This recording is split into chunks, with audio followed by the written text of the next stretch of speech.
오늘도 레전드 채널을 방문해주셔서 대단히 감사합니다. 시연통쾌 감동눈물 레전드 사연 바로 시작하겠습니다. 안녕하세요. 저는 딸아이 한 명을 기르고 있던 여자입니다.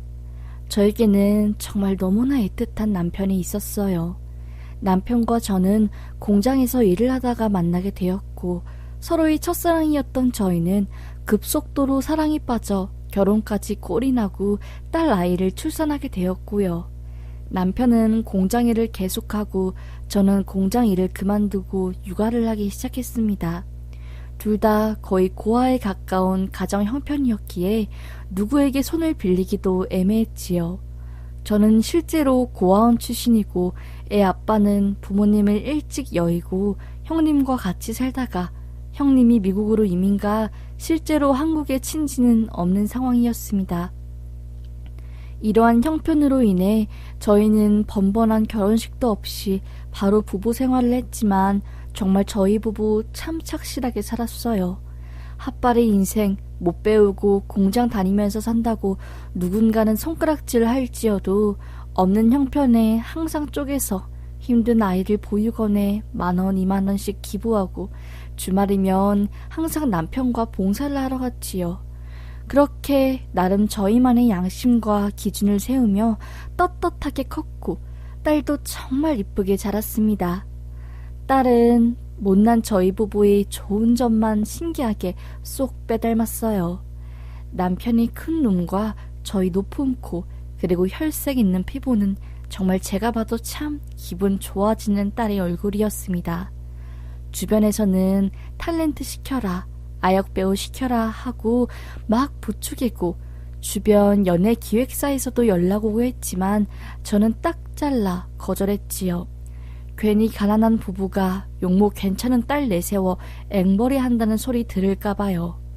애가 지 얼굴 믿고 건방져질까봐 아무리 이쁘고 내 눈에 넣어도 안 아플 아이여도 칭찬도 잘 안 해주고 굉장히 강하게 길렀어요. 그 점은 정말 두고두고 미안하지만 그래도 험한 세상에 오냐오냐 키우는 것보다 그렇게 강하게 기르는 게 맞다고 생각했습니다. 딸 아이는 꽤 씩씩하게 컸고요.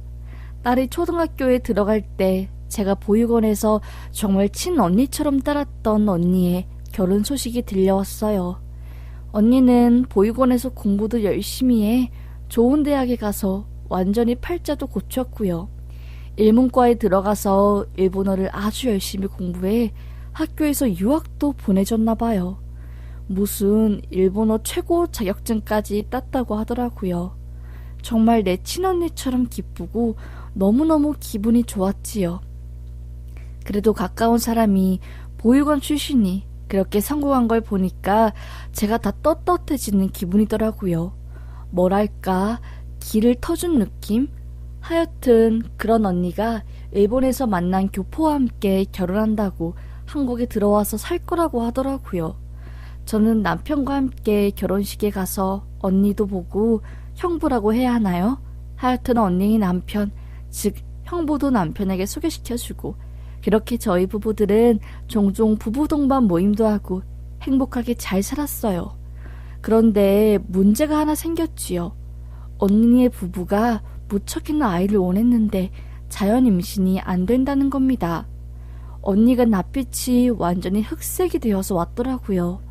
나 아이가 안 들어선다고 산부인과에서는 원인불명 불임인 것 같으니 한번 시험관을 해보라고 해서 저번 달부터 준비 중이라며 눈물을 글썽이는데 마음이 찡하더라고요. 정연아, 나도 너같이 토끼 같은 딸 딱 한 명만 있으면 소원이 없을 것 같다. 나 너 같은 딸 낳고 싶어. 이젠 너가 나보다 성공한 것 같다. 그렇게 이쁜 딸과 함께 사니까 난 너가 부럽다. 이러더라고요. 아이고, 이 언니가 왜 그러나.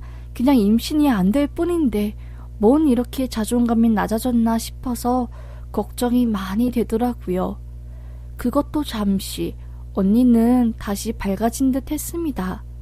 그 사이 저희 남편은 공장을 그만두고 보험 쪽 회사에 취업하게 되었어요. 말이 보험회사지 그냥 영업입니다. 작은 회사였고 공장장님을 통해서 그곳에 일자리가 났다길래 자리를 잡으라고 추천을 받은 거였지요. 무슨 일이든 정말 열심히 하고 주인인 양 꼼꼼하게 체크하는 남편은 그곳에서 보험 영업 1등을 하게 되었고 큰 보험회사로 이직하게 되었어요. 거기서 3년간 많은 돈을 벌었습니다. 그때 형부께서 남편에게 제의를 하나 하더라고요. 일본에서 정말 좋은 투자처가 있는데 자기랑 함께 보는 게 어떻겠냐고요. 저희 부부는 많은 고민을 했죠. 그러다 결정했습니다. 재산이 많지는 않으니 이라도 손해보지 않을 정도만 투자해보자 하고요.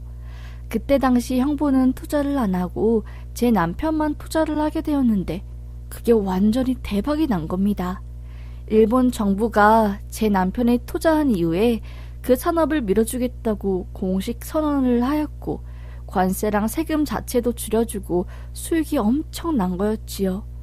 그때는 형부는 투자한다고 했다가 발을 빼서 저희랑 사이가 약간 안 좋아졌는데 남편이 잘 되기 시작하니 다시 연락을 하더라고요. 후회스럽다고. 나도 투자할 걸, 너한테 좋은 정보만 주고 나는 하나도 못 챙겨 먹었다고 하며 술 마시며 신세한탄을 하길래 저와 남편은 처음에 측은지심이 들었지만 뒤로 갈수록 열등감에 찌들어 저희 부부를 시기하고 자꾸 저희를 험담하는 모습에 조금은 상처를 받았습니다. 고아의 부부가 출세했으니 그래도 자기는 질투는 안 난다. 차라리 고아의 부자로 사느니 나같이 일본어도 하고 그냥 평범하게 사는 게 낫겠다며 말을 막 하는데 남편은 기분이 확 상하고 저 또한 마음이 안 좋았습니다. 그때까지도 언니네 부부는 아이를 가지지 못한 상태였어요. 그러다가 큰 사건이 터진 거였지요. 제 딸이 초등학교 수업이 끝나고 피아노 학원 갔다 온 후에 바로 집에 와야 하는데 아무리 눈을 씻고 찾아봐도 딸이 집에 오질 않고 학교에도 없는 겁니다. 저녁 8시가 넘는 시간인데도 발이 동동 구르며 신고를 해야 하나 말아야 하나 마음이 졸여졌지요. 결국 저는 경찰에 신고를 했고 수소문 끝에 딸 아이를 찾았는데 딸 아이는 바로 언니와 형부네 집에 있었던 겁니다. 딸은 제 얼굴을 보자마자 엉엉 울며 저를 꽉 껴안았고 저는 무슨 영문인지도 모르고 언니네 부부에게 뭐냐고 왜 내 딸이랑 같이 있냐고 말했죠. 그러자 언니네 부부는 그냥 니네 딸이 너무 이뻐서 보고 싶어서 하고 우리 집에서 같이 놀았다. 친가족과도 같은 사이인데 이러면 안 되냐고 뻔뻔스레 말하길래 어이가 없었습니다. 보고 싶으면 저한테 말을 하던가 말도 없이 애를 거의 납치하다시피 데려가면 어떤 부모가 화를 안 내겠어요. 딸 아이는 집에 와서 저한테 저 이모 너무너무 무섭다고 내 팔 막 잡고 나를 무섭게 들쳐매고 데려갔다고 엄마 내 옆에 꼭 있으라고 하는데 화가 났지만 그간의 정을 봐서 참았지요. 남편도 더 이상 그 부부네랑 엮이지 말자고 했고요. 그렇게 저희 부부는 언니와 형부와 연을 거의 끊다시피 살았습니다. 그러던 중 아이가 정말로 없어지게 된 사건이 발생한 거였습니다. 당연히 경찰에 신고하고 가장 의심되는 언니와 형부네를 지목했지만 심증과 물증이 없었고 언니네의 방문에도 딸 아이는 없었어요. 애 아빠는 형부와 언니를 완전히 범인으로 지목했고 거의 미쳐갈 지경이었지요. 거의 한 달간 일도 못하고 생활비도 다 떨어지자 저는 아주 예전에 장의사 자격증을 따놓은 게 있었기에 그 일을 하면서 딸 아이 찾는다고 전단지 뿌리고 난리를 쳤습니다. 그러던 중 설상가상으로 남편 또한 집에 안 들어오는 겁니다. 하루가 지나고 이틀이 지나도 들어오지 않는 남편이 이상해 실종 신고를 했고 남편은 며칠 동안이나 집에 들어오지 않았어요. 장의사 일도 다 때려치고 그냥 애랑 남편 찾아야겠다 생각했지요. 마지막 일을 마치고 팀장님한테 그만해야겠다고 말을 하려고 하는데 저에게 정말 믿기지 않는 일이 생겨났습니다. 마지막 염을 하려고 들어가서 흰 천을 확 벗기는데 그 안에는 제 남편이 누워있었던 거였습니다. 이게 무슨 영문인지 도대체가 감도 안 잡히고 너무 놀라 충격에 휩싸였어요. 팀장님한테 달려가 이거 어디서 온 거냐고 물으니 팀장님은 연고지 없고 고랑에서 발견되어 부패가 심하게 진행되었다고, 경찰에서도 극단적 선택인 걸로 마무리하고 국가지원금으로 염한 다음에 화장해서 가족 인기 없이 고인 보내주라고 했나 봅니다. 그도 그럴 것이 남편의 양손은 지문이 다 달아졌고 얼굴 또한 형체를 알아볼 수 없을 정도였으니 말이지요. 도대체가 어떻게 된 일인지 믿겨지지 않았습니다. 엉엉 울며 저는 팀장님에게 이게 무슨 극단적 선택이냐고, 이거 내 남편이라고 하며 남편을 얼싸안고 울었어요. 딱딱하게 굳은 남편의 손을 억지로 펴고 손을 잡으려고 하는 순간 남편의 손 안에는 손톱으로 추정되는 무언가가 있었습니다. 젊었을 때 10여 년간 장의사 일을 하고 또 공장 일을 하면서 쌓인 경험으로 봤을 때 이건 누군가의 손톱이었고 남편의 사망 이유를 밝힐 수 있는 결정적인 단서일 것 같았습니다.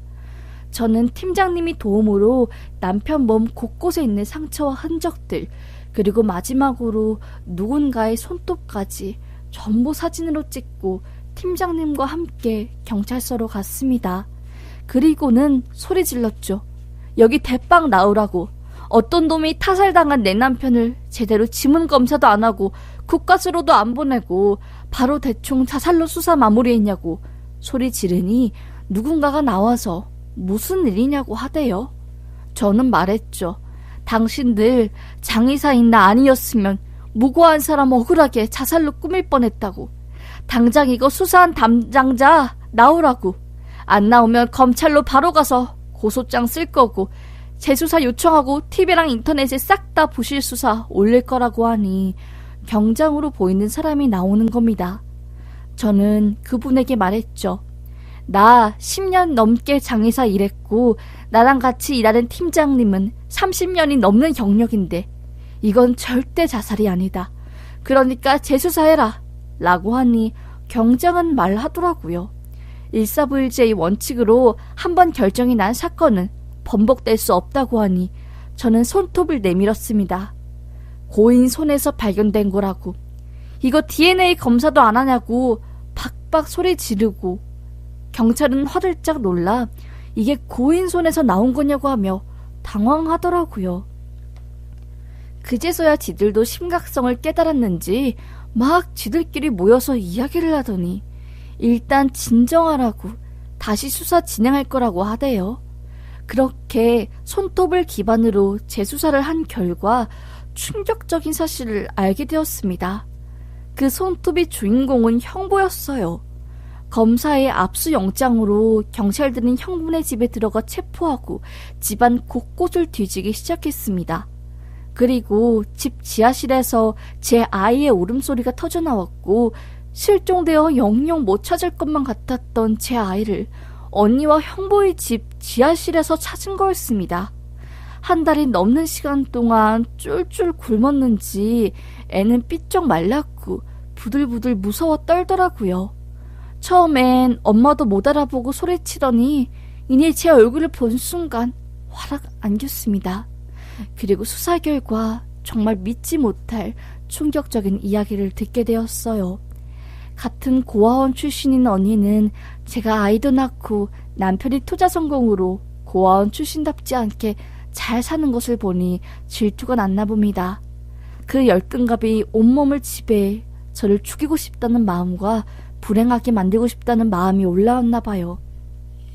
그러던 중 형부 또한 제 남편이 투자 성공으로 인해 엄청난 질투심과 열등감이 올라왔고 거의 몇 년을 시험관 해도 안 되니 점쟁이 쪽을 엄청 다녔나 봐요. 그런데 용하다고 하는 점쟁이가 그랬답니다. 가장 가까운 여자의 기운 때문에 너네가 애를 못 낳은 거니 그 여자를 멀리하던가 그 여자의 애를 없애든가 둘 중 하나를 하라고 했대요. 그럼 저를 멀리하면 됐는데 언니네 부부는 제 아이를 납치해 저를 불행하게 해주고 싶었던 거였다랍니다. 그래서 저 몰래 아이를 납치했고 발뺌을 한 거였답니다. 남편이 일도 그만두고 아이를 찾겠다고 매일같이 언니와 형부네 집에 찾아가니 형부도 자신이 범행이 들킬까 두려운 나머지 남편을 몰래 불러 야밤에 남편을 처리한 거였지요. 아무도 없는 외지에 남편을 끌고 가 논두렁 쪽에 있는 고랑이 남편을 그땅으로 밀쳐버리고 무참히 목숨을 앗은 뒤 쥐도 새도 모른 채 도망간 거였습니다.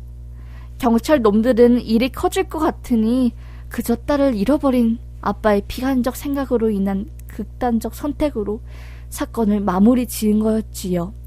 화가 머리 끝까지 났습니다.